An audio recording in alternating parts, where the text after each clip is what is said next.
Morning friends, welcome back to my channel. কেমন আছো সবাই? আশা করি সবাই ভালো আছো। আর আমাদের এখানে সেই শীত পড়েছে। এই যে বলি বলে কি বলে উঠবা কোলেও বাসো, আমাদের এখানে সেই শীত পড়েছে। এই যে হ্যাঁ, বলে সবাই কেমন আছো? আরে বাবারে। তো এই যে সকাল সকাল আমার মা ভাত বসিয়ে দিয়েছে উনুনে, আর আমিও চলে এসেছি পুরোপুরি রান্নাঘরে। মানে সকালবেলায় আমাদের তো শুরু হয়ে যায় রান্না দিয়ে সব কিছু। তো ঘরটার পরিষ্কার করে মুখ টুক ধুয়ে টুয়ে চলে এসেছি এখানে। এখন তোমাদের দাদাভাই নিয়ে এসছে বাজার থেকে মাছ আর ফুলকপি, বলছে ফুলকপি দিয়ে মাছ খাবো। তো চলো টুকটুক করে রান্না করব আর শেয়ার করব। আর এই যে রুই মাছ নিয়ে এসছে, আর এই যে ফুলকপি, আর সব কিছু বাড়িতেই আছে, ওর জন্য এই দুটোই নিয়ে এসছে। তো চলো রান্নাঘরে চলে যাই এবার। আর এই দেখো আমাদের রাজাবাবু ন্যাড়া হয়ে গেছে। এরও একটা কারণ আছে, এর কারণটা বলবো। রাজাবাবুর বাবা দাড়ি কাটছিল ট্রেভার দিয়ে, তো একটা ফোন এসছে, তো ট্রেভারটা রেখে চলে গেছে। ট্রেভারটা বন্ধ করেই রেখে গেছে, ওর পাশে ছিল।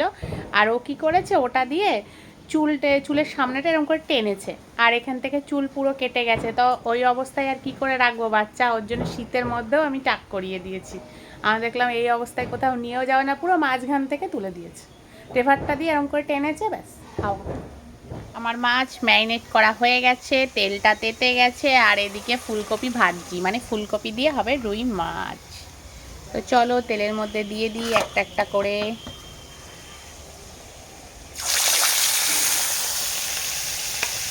আমি পেটিগুলো খুব পছন্দ করি, তো পেটিগুলো আজকে না সেই ডাসা ডাসা একেবারে আমার, তার জন্য এইগুলোই আগে ভাজছি, পেটিগুলো ভেজে নিই। আর এটা হচ্ছে ঘাড়ির মাছ, এটাও আমার খুব ভালো লাগে। মানে মোদ্দা কথা পেটির মাছ বেশি ভালো লাগে, আর এই যে এই তিকোনা মাছগুলো অত ভালো লাগে না, এর মধ্যে কাঁটা বেশি থাকে। ব্যাস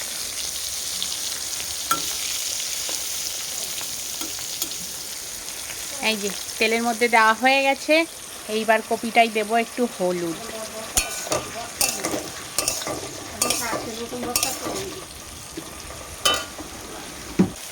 তো কপি ভাজা হয়ে গেছে, সেই তেলে একটু আলু ভেজে নিচ্ছি। মা বললো রাজাবাবু আলু খুব পছন্দ করে, তো আমি একটু আলু দিয়ে দিচ্ছি, মানে আলু ফুলকপি দিয়েই হবে।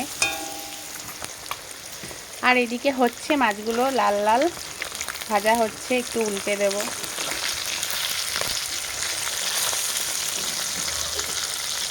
আলুতে জিরে গুঁড়ো আর ধনে গুঁড়ো দিয়ে দিয়েছি, ভেজে নিয়েছি। এইবার দেব জল, একটু কমই ঝোল করব, তো এই পরিমাণ দিলাম। ভাবলাম কষা কষা ঝোল খাবো, এই যে আমাদের বাড়ির বড় পণ্ডিত এসে বলে কি একটু ঝোল দাও, তো এই যে ঝোল দিয়ে দিলাম আর কি। একজনা কষা খাবে, একজনা ঝোল খাবে, বোঝো ঠেলা কি জ্বালা এবার। আর আমার মাছগুলো কড়া কড়া করে ভাজা হয়ে গেছে, আর এই যে ঝোল ফুটে গেছে, এখন ঝোলের মধ্যে দিয়ে দেবো একটা একটা করে। একটু সম্বারার জন্য একটু তেল রাখা আছে, সেটার মধ্যে দেব আদা জিরে আর শুকনো লঙ্কা, ব্যাস আমার রেডিমেড ঝোল রেডি।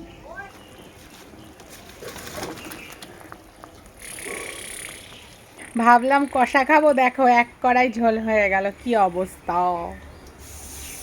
তো যাই হোক, একটু ফোটাবো, ফুটিয়ে সম্বারা দিয়ে দেবো, ব্যাস। এনে রাজাবাবু তোমার ফোন নিয়ে নাও, যাও তুমি গিয়ে খেয়ে এসো, তোমার ভাত নিয়ে গেছে, খেয়ে এসো। কড়াই থেকে নামিয়ে ঝোল আর্ধেক ফুরিয়ে গেছে, তোমাদের দাদা ভাই আর রাজাবাবুর জন্য নিয়ে গেল খাবার, আর এটা এখন বেঁচে আছে, তো তোমাদের সঙ্গে এটাই শেয়ার করছি। তো চলো এবার গ্যাস ট্যাস পরিষ্কার করে খেতে বসবো, আগে কাজগুলো করে নিই তারপরে খাবো। আমার গ্যাস মোছা পুরো কমপ্লিট, আর এখন একটু জল বসিয়েছি, একটু গরম জল খাবো, মানে ভাত খাবো, তো একটু গরম জল দিয়ে খাবো, কারণ আমাদের এখানে প্রচণ্ড ঠান্ডা, ঠান্ডা জল আর খাওয়া যাচ্ছে না, হেভি ঠান্ডা লেগে গেছে। আর এই দেখো আমি ওদিকে গ্যাস মুছছিলাম আর জল গরম করছি, এদিকে মা এটা ভিজিয়ে দিয়েছে জামা কাপড়, মানে খাওয়ার টাইম হচ্ছে না, কাজের ঠিক পরপর হয়ে যাচ্ছে। এই দেখো এটা হচ্ছে আমার মাতৃদেবী, যেগুলো ভেজানো দেখালাম তোমাদের, মানে কাছাকাছি ভেজানো, ওগুলো কেচে তারপরে ভাত খেতে বসেছে, বলে আগে কাজ করব তারপরে খাবো, তাই তো। হ্যাঁ। আর এই যে চলে এসছে ভাত, তো চলো খেয়ে দিয়ে কথা বলছি। এই যে আমাদের বাড়ি বড় রাঁধুনি খাওয়া যাচ্ছে। ভালো হয়েছে, খুব ভালো। ওরে বাবালি, চলো আমি একটু খেয়ে দেখি।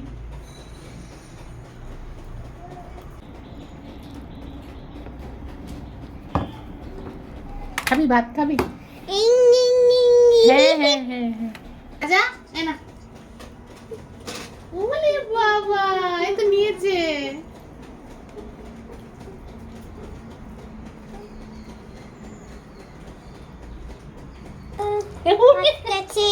ও বাবা, দেখো ভাত খাচ্ছি। ওরে বাবা, আগেও আমার পাত থেকে ভাত খেত না, আর এখন এসে বলছে ভাত খাচ্ছি। জল খাও, জল। গুড, আস্তে আস্তে খাবে, আস্তে আস্তে। হ্যাঁ খাও। ওরে বাবারে, ওরে বাবারে, ওরে বাবারে। দে। হ্যাঁ আমার শোনা শোনা, আমার শোনা শোনা। শাক শাক শাক শাক শাক শাক। ওরে বাবারে বাবারে। ঠিক আছে? হ্যাঁ হ্যাঁ ঠিক আছে। এই দেখো অবস্থা, আমি ওকে বলেছি কি পড়বি আর লিখবি, আর এই দেখো কি সুন্দর শুয়ে শুয়ে বাঁশি বাজাচ্ছে। রাজা কি করছো তুমি? বাঁশি বাজাচ্ছ? বোঝো ঠেলা।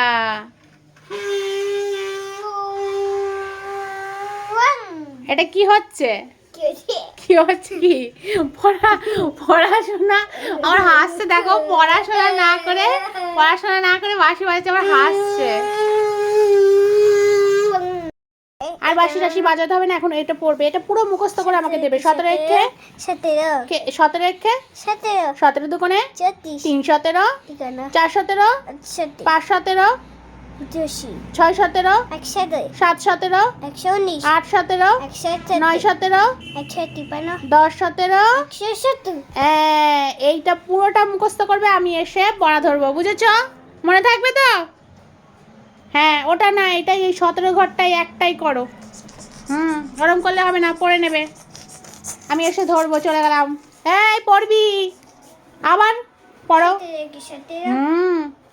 17 দুগুণে, ইয়েস, পড়তে থাকো। শীতকাল আসলে যত রাজ্যের ঝামেলা, মানে সোয়েটার রাখার জায়গা হয় না, শেষে এই যে সোফার মধ্যে রেখে দেওয়া হয়েছে। আর এখন আসলাম ঘর মুছতে, তো ঘরটর মুছে আসি, তারপরে আর একটা জিনিস দেখাবো। এই যে ঘর মোছা লাঠি বালতি নিয়ে চলে এসেছি, একটু লবণ দিয়ে রেখেছিলাম, আর এখন একটু ঘুলিয়ে নিলাম। এই লবণটা দিয়ে ঘর মুছলে একদম ঘর পরিষ্কার হয়ে যায়, আর যত রাজ্যের নেগেটিভিটি আছে সব হাওয়া হয়ে যায়, ওর জন্য একটু লবণ দিয়ে নিয়েছি। তো চলো ঘরটা মুছে নিই, তারপরে কথা বলবো। ওই ঘরের কাজটা সেরে আমি চলে আসলাম রান্নাঘরে। এই যে এইটা তোমাদের সঙ্গে শেয়ার করব বলে, শীতের ত্বকের রূপচর্চা, যেটা দিয়ে আমি চর্চা করি সেটাই দেখাবো। তো তখন সোফা টোফা গুছিয়ে নিয়ে রাজাবাবুকে খাইয়ে ঘুম পাড়িয়ে এই ঘরে আসলাম, কারণ ওর মানে ফোন ছাড়া খেতেই চায় না, আর ফোনটা দিয়ে দিলে তাড়াতাড়ি খেয়ে নেয়। তো আমি ফোন দেখিয়েই খাওয়ালাম, তার জন্য ভিডিও করিনি। আর এই যে এটা তোমাদের সঙ্গে শেয়ার করব, এটা হচ্ছে আমাদের বাড়ির গাছের খাঁটি মধু, আর হচ্ছে চালের গুঁড়ো। আমার ভীষণ সেন্সিটিভ স্কিন, ওর জন্য আমি এটা ব্যবহার করি প্রত্যেক শীতে, মানে শীতে মধুটা দিই, কারণ গরমে মধু দিলে মানে ব্রণ বেরোনোর চান্স থাকে না তা না। আর এখন তো শীতকাল, এখন একটু মধুর দরকার, তার জন্য মধুটা দিয়েছি। তো চলো ফেস প্যাকটা তোমাদের একটু দেখিয়ে দিই। এই দেখো, এটা হচ্ছে আমাদের গাছের খাঁটি মধু, আর এটা এই যে ফেস প্যাকটা, এটা হচ্ছে চালের গুঁড়ো দিয়ে মধু দিয়ে, তো বললামই প্যাক। এটাই সেন্সিটিভ স্কিনের সব থেকে উপকারী, এতে কোনো কিছু হয় না, মানে ক্ষতিকারক কিছু। কাজ করতে করতে দেরি হয়ে গেছে, এখন প্যাক ট্যাক মেখে চান ধান করে উঠে পড়বো। সকাল থেকে স্নান করার আগ অবধি যেটুকুনি আমি কাজ করি সেটাই তোমাদের সঙ্গে আজকে শেয়ার করলাম, আর বড় করব না। তো ভিডিওটা ভালো লাগলে লাইক কমেন্ট অ্যান্ড শেয়ার, আর টাটা।